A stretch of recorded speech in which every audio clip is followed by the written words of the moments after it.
Welcome back to BCN news. మాజీ ముఖ్యమంత్రి YS Jaganmohan Reddy పాలనలో టీటీడీకి సరఫరా చేసిన కల్తీని ఈ అంశంలో నిజాలు ఒక్కొక్కటిగా వెలుగులోకి వస్తున్నాయని టీడీపీ జాతీయ అధికార ప్రతినిధి కోమారెడ్డి పట్టాభిరామ్ పేర్కొన్నారు. గురువారం ఆయన మీడియాతో మాట్లాడుతూ ఏఆర్ ఫుడ్స్ కంపెనీకి నెలకు 1000 టన్నుల నెయ్యి సరఫరా చేసే సామర్థ్యం లేదని టీటీడీ టెక్నికల్ టీం ఇటీవలే తేల్చిందని అన్నారు. ఏఆర్ ఫుడ్స్ కంపెనీ నెలకు ఉత్పత్తి చేసే నెయ్యి కేవలం 16 టన్నులు మాత్రమేనని టీటీడీ టెక్నికల్ కమిటీ నిర్ధారించిందని తెలియజేశారు. ఇలాంటి కంపెనీ నెలకు 1000 టన్నుల నెయ్యిని ఎలా సరఫరా చేస్తుందో జగన్ సమాధానం చెప్పాలని డిమాండ్ చేశారు. సంవత్సర కాలంలో ఏఆర్ డైరీ సంస్థ ఎంత నెయ్యి సరఫరా చేసింది అన్న ఒక కాలం దగ్గర 2022-23లో ఎంత సరఫరా చేశారండి?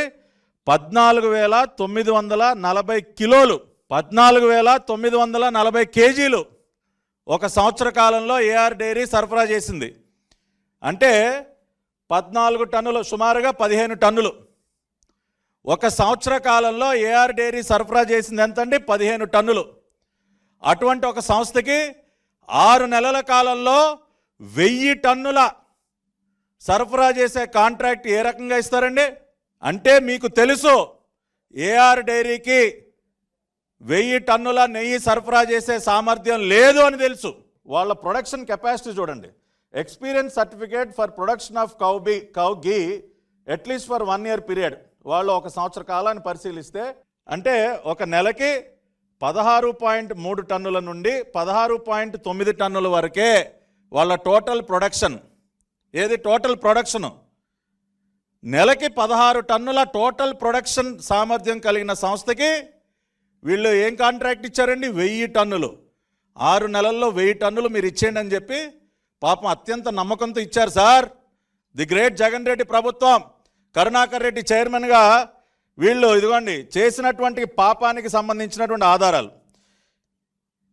32 కోట్ల టెండర్కి కక్కుర్తుపడి స్వామివారి సొమ్ము, భక్తులు సమర్పించి స్వామివారికి ఇచ్చినటువంటి డబ్బులు, దీనికోసం కక్కుర్తుపడి ఇంత పాపం చేస్తారా? రాష్ట్రంలోని కూటమి ప్రభుత్వం కేవలం వైసీపీ నేతలను లక్ష్యంగా చేసుకుని దాడులు నిర్వహిస్తోందని కడప ఎంపీ అవినాష్ రెడ్డి ఆరోపించారు. కడపలోని షాహీ దర్బార్ హోటల్ యాజమాన్యం నిర్వహించిన ఓ కార్యక్రమంలో పాల్గొని మాట్లాడుతూ చంద్రబాబు తీరు వల్ల ఈ సంవత్సరం రాష్ట్రంలో 750 మెడికల్ సీట్లు కోల్పోయామని, పులివెందులకు ఈ సంవత్సరం 150 మెడికల్ సీట్లు వస్తే 50 సీట్లు వద్దని వెనక్కి పంపడం దారుణమని అన్నారు.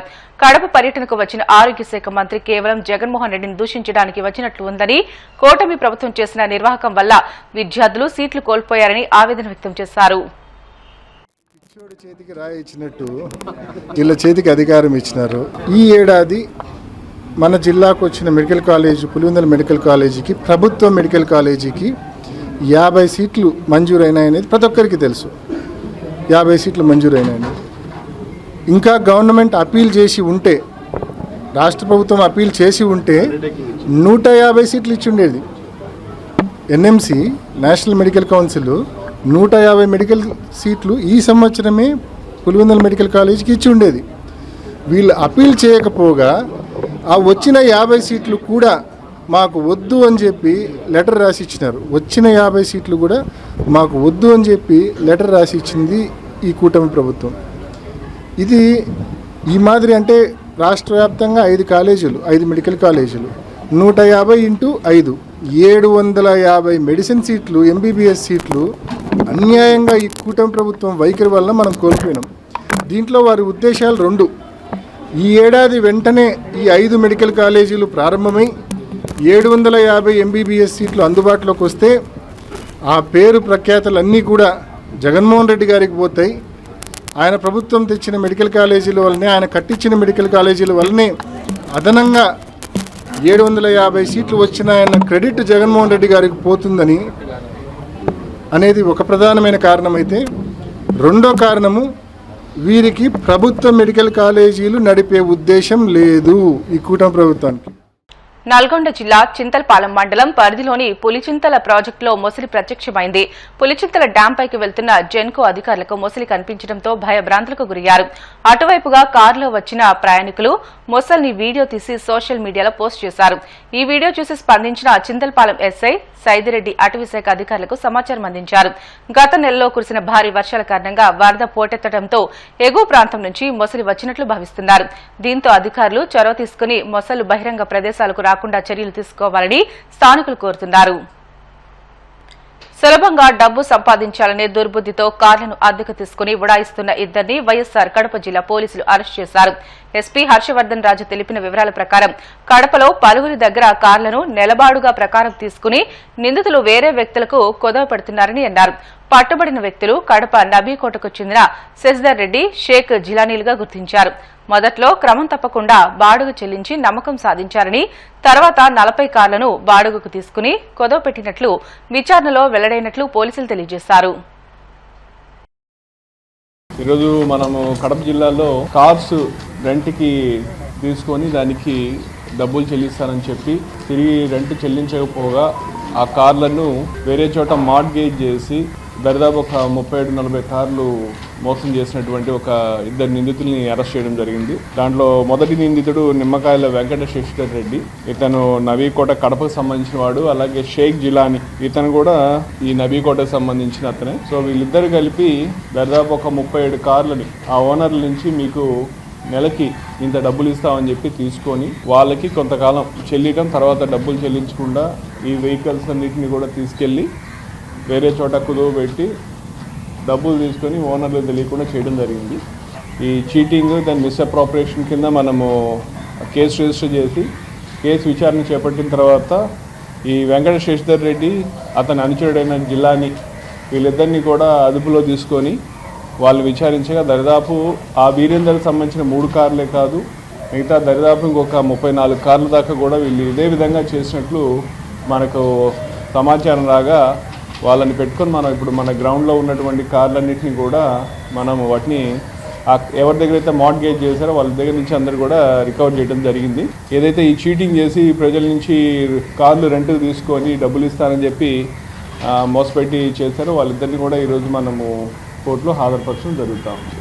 ఇద్దరు కూడా నబీకోట కడపకు సంబంధించిన వాళ్ళే. సో ఈ మనకి ఎవరైతే శశిధర్ రెడ్డి ఉన్నాడో ఇతను ఎర్లియర్గా కియా మోటార్స్లో వర్క్ చేసేవాడు. సో అక్కడ కొంచెం హెల్త్ రీజన్స్ వల్ల బయటికి రావడం, తర్వాత ఏదో కొంచెం రియల్ ఎస్టేట్లో పోవడం, రియల్ ఎస్టేట్లో కూడా సరిగ్గా చేయలేకపోవడం, అక్కడ ఫైనాన్షియల్గా స్ట్రెస్ అంటే ఫైనాన్షియల్గా ప్రాబ్లమ్స్లో పోవడం.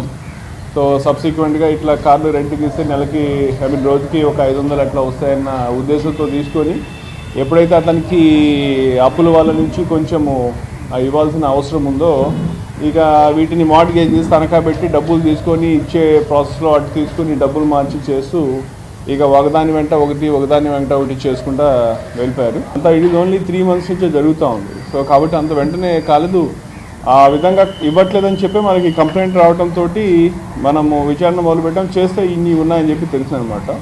సో ఇప్పుడు ఆ ఓనర్లందరూ కూడా మనం ఇన్ఫార్మ్ చేసి వాళ్ళకి వాళ్ళ కార్లు వాళ్ళకి హ్యాండ్ ఓవర్ చేయడం జరుగుతుంది. వార్తలు ముగించే ముందు ముఖ్య అంశాలు మరొకసారి. ప్రజలకు సంక్షేమ పాలన అందించామన్న మాజీ సీఎం జగన్మోహన్ రెడ్డి, ప్రజల పోరాటాలకు కార్యకర్తలు అండగా నిలవాలంటూ పిలుపు.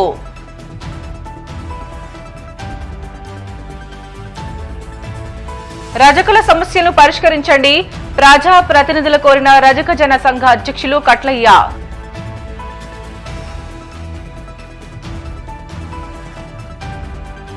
ఉంగుటూరులో వైభవంగా శరన్నవరాత్రి వేడుకలు, ముఖ్య అతిథిగా హాజరై ప్రారంభించిన ఎమ్మెల్యే పచ్చమట్ల ధర్మరాజు.